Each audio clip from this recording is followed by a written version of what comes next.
Olá, boa noite. Começa agora o Jornal da Justiça desta segunda-feira, 25 de abril. Plenário virtual do Supremo Tribunal Federal forma maioria para declarar a inconstitucionalidade de uma lei do Ceará que cria cargo de advogado da Justiça Militar. Esse é um dos destaques da edição de hoje. Você vai ver também.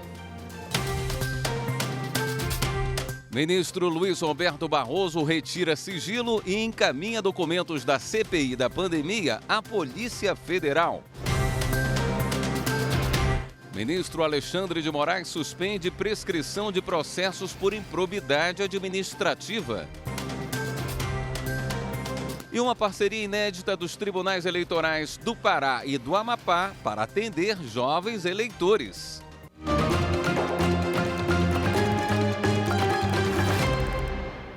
O ministro Luiz Roberto Barroso, do Supremo Tribunal Federal, retirou o sigilo dos autos e documentos da CPI da pandemia e determinou o envio das provas reunidas pela comissão à Polícia Federal.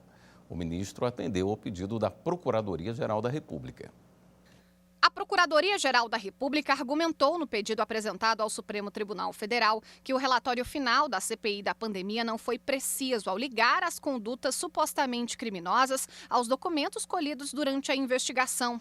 Por isso, a PGR pediu a análise da documentação pela Polícia Federal. Na decisão, o ministro Luiz Roberto Barroso ponderou que a medida é necessária para subsidiar eventual pedido de abertura de investigação, arquivamento de caso ou oferecimento de denúncia. O trabalho da CPI da pandemia foi encerrado há 6 meses e levou ao pedido de 80 indiciamentos, entre eles do presidente Jair Bolsonaro e de ministros do governo. Até o momento, ninguém foi indiciado ou denunciado com base no relatório. O ministro do Supremo Tribunal Federal, Alexandre de Moraes, determinou a suspensão da prescrição de processos de repercussão geral reconhecida que tratam da retroatividade ou não de mudanças feitas na Lei de Improbidade Administrativa em 2021. O caso surgiu a partir de uma ação proposta pelo INSS contra uma procuradora que prestou serviços ao Instituto entre 1994 e 1999. O INSS argumentou que ela foi negligente, perdeu prazos processuais e gerou prejuízos. O Instituto pediu a condenação e a devolução de recursos pela ex-contratada. Na primeira instância, o pedido foi julgado improcedente e o INSS foi obrigado a pagar as custas processuais. O INSS recorreu ao Tribunal Regional Federal da 4ª Região e conseguiu anular a sentença. O TRF determinou a abertura de uma nova instrução processual, acolhendo os argumentos do Instituto de que as provas não foram valorizadas. Aqui no Supremo, o caso chegou em 2014. A ex-procuradora sustenta no recurso que a ação contra ela seria inviável por ter sido proposta após o prazo prescricional de 5 anos. No ano passado, a Lei 14.230 trouxe várias mudanças na legislação de improbidade administrativa. Em fevereiro deste ano, o tema teve repercussão geral reconhecida pelo Supremo. Em março, o relator, ministro Alexandre de Moraes, determinou a suspensão do processamento de recursos especiais que pediam a aplicação retroativa da lei. O Ministério Público Federal recorreu, argumentando que o relator deixou de decidir sobre outros prazos prescricionais. Ao analisar o pedido, Alexandre de Moraes registrou que, com a suspensão dos processos determinada judicialmente, não é possível responsabilizar o Estado por qualquer tipo de inércia em sua atuação processual, não se caracterizando em nenhuma hipótese a prescrição. O ministro aceitou o recurso do MPF e determinou a suspensão do prazo prescricional nas ações de improbidade, até o Supremo definir se as alterações na lei podem ser aplicadas retroativamente. Em julgamento virtual, os ministros do Supremo formaram maioria para declarar a inconstitucionalidade de uma lei do Ceará que cria cargo de advogado da Justiça Militar. Os detalhes com a consultora jurídica da TV Justiça, Karina Zucolotto.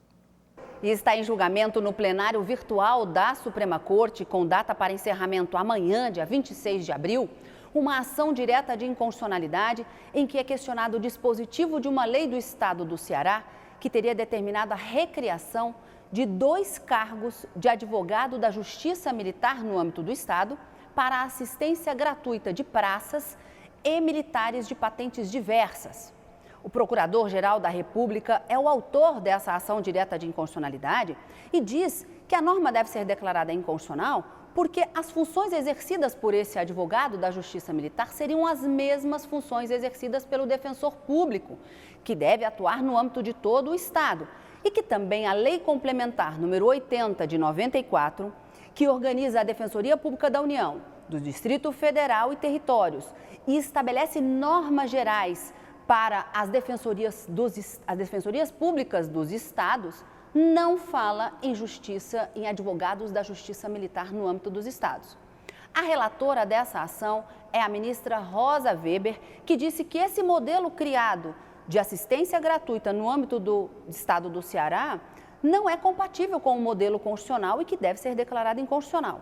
E que também o Estado teria ido além dos limites estabelecidos pela Constituição para a criação de uma norma de caráter suplementar, uma vez que já existe uma norma geral sobre o tema e que deve ser respeitada, que é justamente a Lei Complementar 80 de 1994, a Lei da Organização das Defensorias Públicas. Até agora, nós já temos uma maioria absoluta formada para a declaração de inconstitucionalidade da norma, mas o julgamento ainda não foi finalizado. Como eu disse no início, ele está marcado para ser encerrado amanhã, terça-feira, dia 26. E outras decisões do plenário virtual você acompanha aqui na TV Justiça. A segunda turma recursal dos Juizados Especiais do Distrito Federal condenou um banco a indenizar um cliente vítima de golpe do Pix por danos morais. Os detalhes com a repórter Viviane Novaes. Segundo o processo, um golpista transferiu quase R$6 mil da conta de um cliente do Banco Santander para a conta de uma terceira pessoa. O correntista percebeu que as transferências começaram na noite de um sábado e terminaram na tarde do dia seguinte.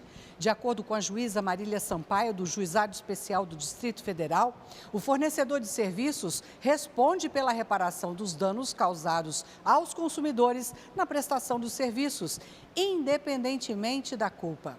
A fraude começou depois de uma falha de segurança do banco, que permitiu débitos em poucos minutos para uma mesma pessoa em valores altos. O juizado condenou o banco a pagar ao cliente R$2 mil por danos morais e manteve os R$5 mil por danos materiais, determinado pela primeira instância da Justiça. O banco também terá que devolver o dinheiro que foi retirado da conta da vítima.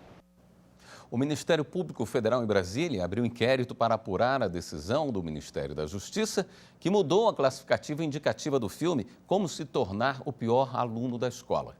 O filme é de 2017 e, em março desse ano, passou a ser criticado por ter cenas em que crianças sofreriam assédio sexual de um adulto. Por causa disso, o Ministério reclassificou o filme. Os procuradores vão avaliar se a mudança seguiu os procedimentos legais.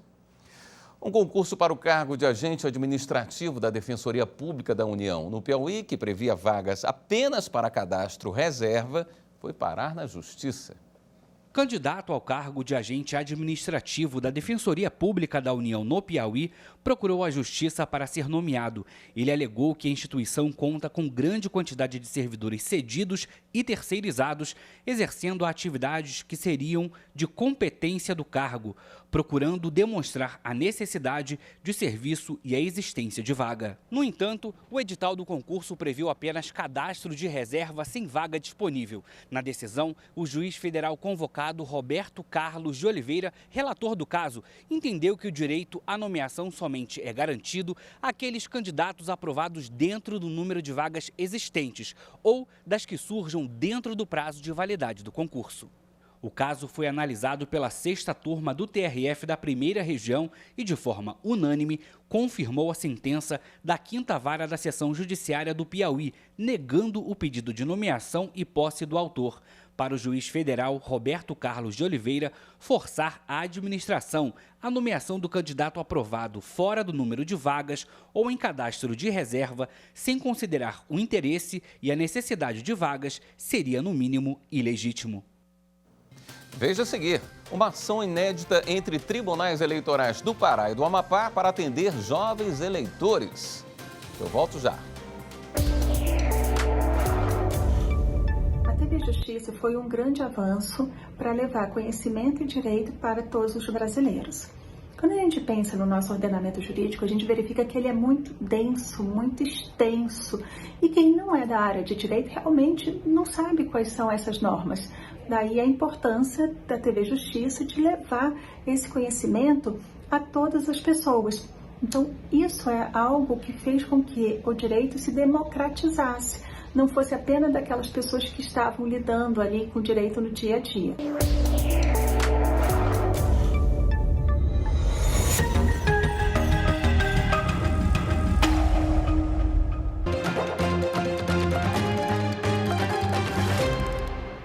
Acabou agora há pouco a reunião da Comissão de Transparência Eleitoral. O repórter Henrique Amaral traz mais informações ao vivo sobre o encontro direto do Tribunal Superior Eleitoral. Oi, Henrique. Boa noite. Boa noite, William. Boa noite a todos. Bom, na reunião, o presidente do Tribunal Superior Eleitoral, o ministro Edson Fachin, apresentou o plano de ação para a ampliação da transparência eleitoral. Ao todo, o documento traz 10 medidas para deixar as eleições brasileiras ainda mais seguras e transparentes. São iniciativas como aumentar a participação das instituições que fiscalizam a preparação das urnas e publicar os logs das urnas. O log é uma espécie de caixa preta da urna eletrônica. Para fazer o plano de ação, a Comissão de Transparência Eleitoral recebeu 44 sugestões de instituições como as Forças Armadas e a Polícia Federal. A íntegra do documento do plano de ação está disponível no site do Tribunal Superior Eleitoral, tse.jus.br. William. Obrigado pelas informações, Henrique. E o ministro do Tribunal Superior Eleitoral, Sérgio Banhos, acompanhou as eleições na França e apresentou o processo eleitoral brasileiro a autoridades francesas. O ministro do Tribunal Superior Eleitoral, Sérgio Banhos, participou de diversas reuniões em Paris, na França.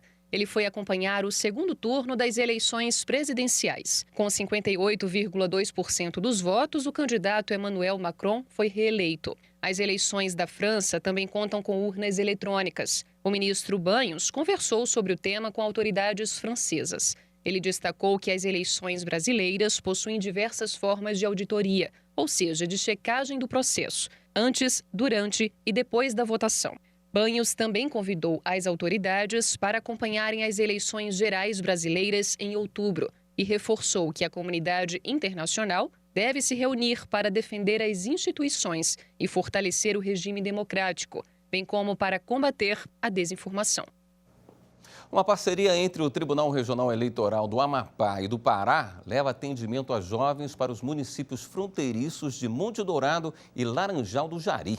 É o projeto Justiça Eleitoral em Fronteiras, que pretende integrar estudantes de escolas públicas das regiões amazônicas ao processo eleitoral e, assim, fazer com que cada vez mais jovens possam fazer a diferença na escolha dos governantes de seus municípios, estados e do Brasil.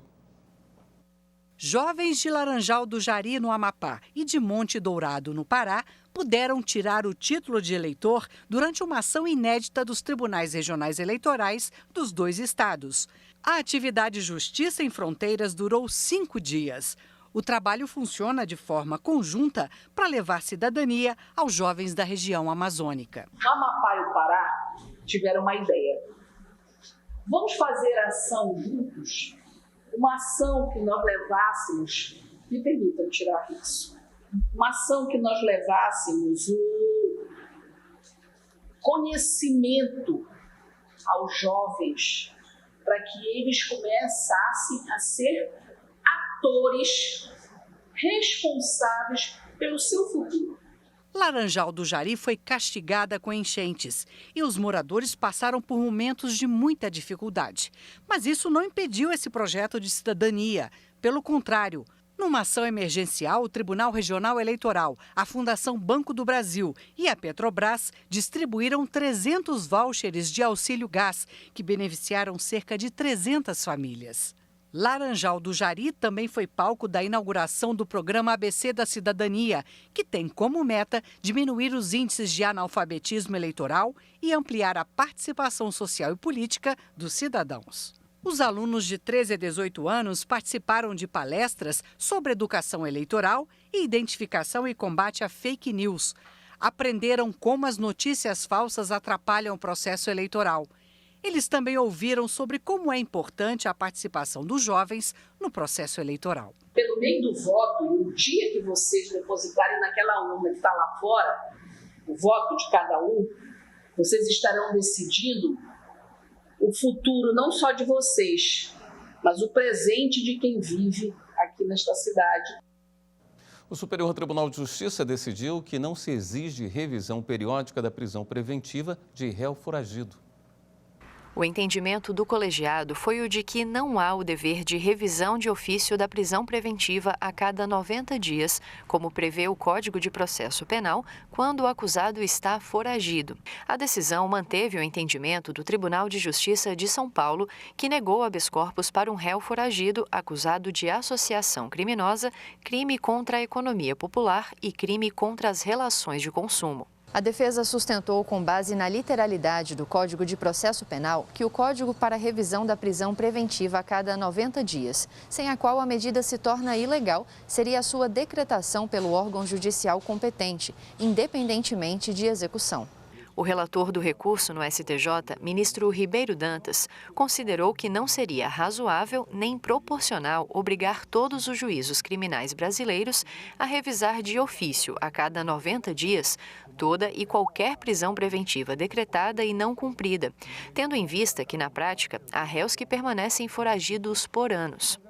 De acordo com o ministro, ainda que se fizesse uma interpretação do dispositivo, considerando a suposta vontade ou motivação do legislador, a finalidade da norma continuaria a se referir apenas ao afastamento do constrangimento da efetiva prisão e não ao que decorre de mera ameaça de prisão, conforme jurisprudência do STJ.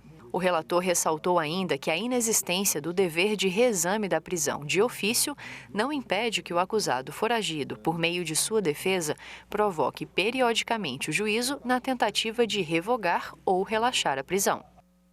No próximo bloco, o Superior Tribunal de Justiça confirma a responsabilidade do município de Belo Horizonte em incêndio em casa noturna.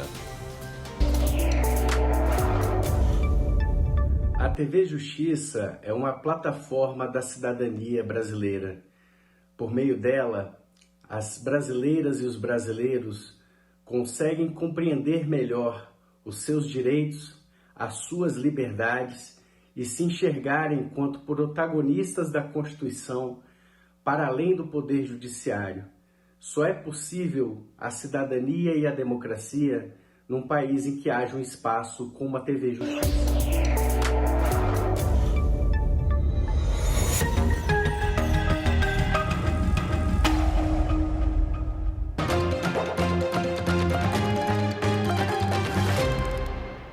A primeira turma do Superior Tribunal de Justiça confirmou a responsabilidade civil do município de Belo Horizonte no incêndio ocorrido na casa noturna Canecão Mineiro, em 2001.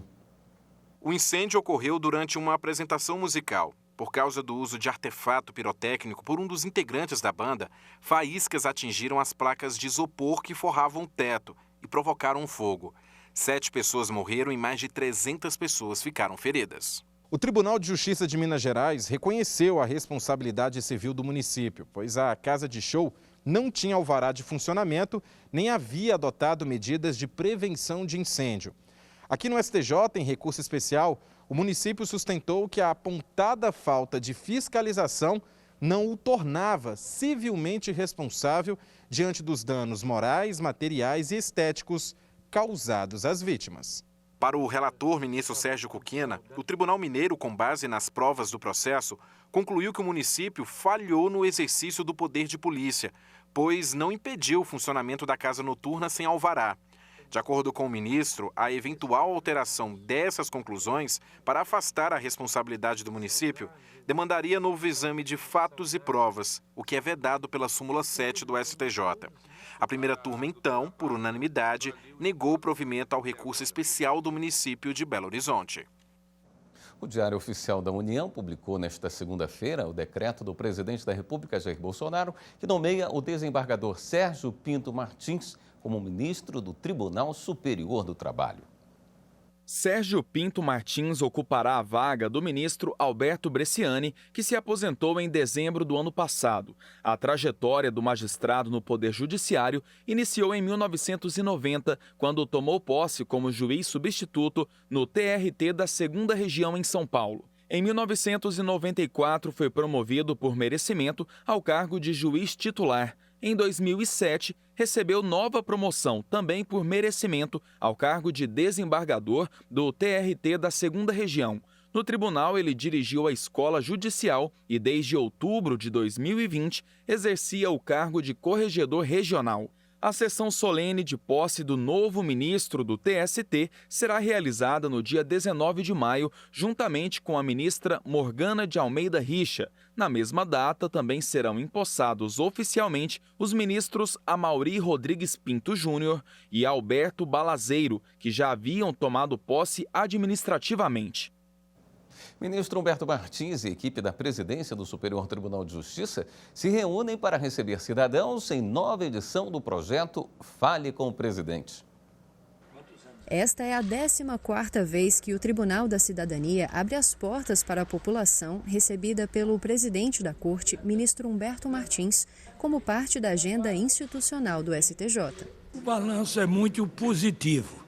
Mais de 100 pessoas atendidas. O STJ é o Tribunal da Cidadania e temos esse compromisso de atender as pessoas. Uma justiça rápida, eficiente, de qualidade, mas humana, sensível, onde todos tenham direito de reivindicar as suas propostas, de trazer ao STJ as suas orientações e, de mãos dadas, trabalhar STJ e cidadania.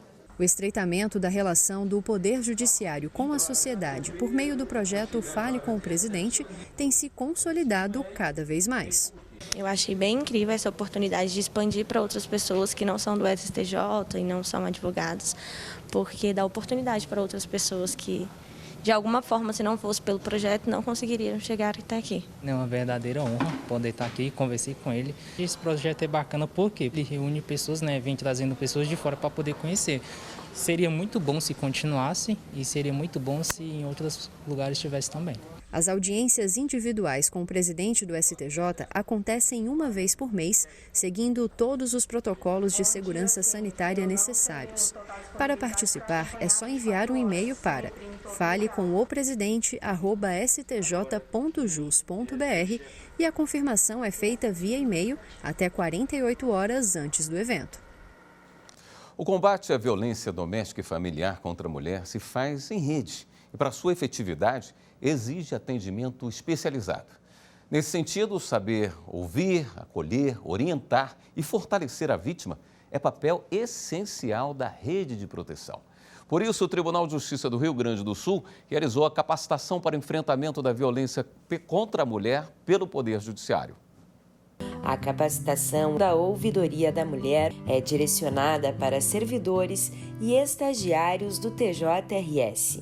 Essa caminhada se traduzirá em qualificação, condições plenas de darmos o atendimento àqueles que nos procuram e alcançar a nossa sociedade, aqueles que buscam atendimento junto ao judiciário, uma forma melhor de atendimento, de acolhimento e assim levar pacificação à sociedade e aos lares. A atividade foi transmitida pelo canal do Sejude no YouTube e conduzida pela ouvidora da mulher do TJRS, juíza de direito Jane Maria Vidal.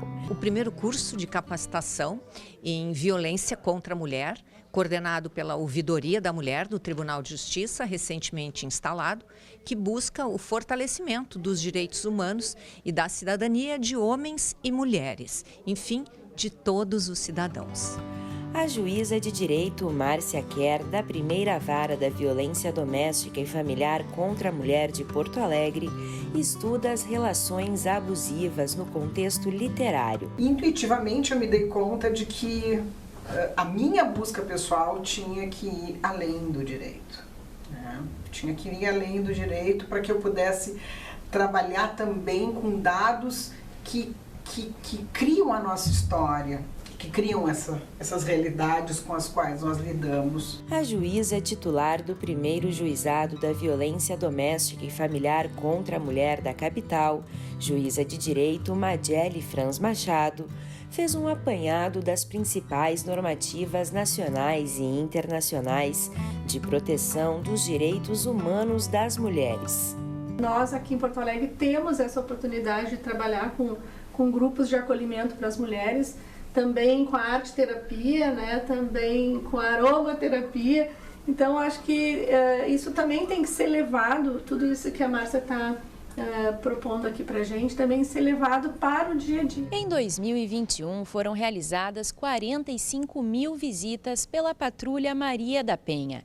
Em 73% delas, a situação era tranquila, em 3% as vítimas retornaram para o agressor e em 3% se encontravam em situação de vulnerabilidade. Neste período, foram realizadas 133 prisões em flagrante por descumprimento de medidas protetivas de urgência. Em 2022, já foram realizadas 15 mil visitas nos 3 primeiros meses do ano. E uma última notícia. A Secretaria de Administração Penitenciária do Distrito Federal informou ao Supremo Tribunal Federal que o deputado Daniel Silveira está sem monitoramento eletrônico desde o domingo de Páscoa. A Secretaria afirmou que não é possível informar fidedignamente a localização atual e a real situação do equipamento, nem se houve ou não o rompimento da tornozeleira instalada, visto que a descarga completa da bateria impede a coleta de dados gerados pelo software de monitoração. De acordo com a Secretaria, o aparelho está descarregado desde as 16 horas e 6 minutos do dia 17 de abril. A Secretaria de Administração Penitenciária do DF informou ainda que foram feitas diversas tentativas de contato com o representante Daniel Silveira, mas sem sucesso, e que nenhuma diligência foi feita no momento da descarga porque o deputado estava no Rio de Janeiro. O Jornal da Justiça fica por aqui. Uma boa noite para você. Até amanhã.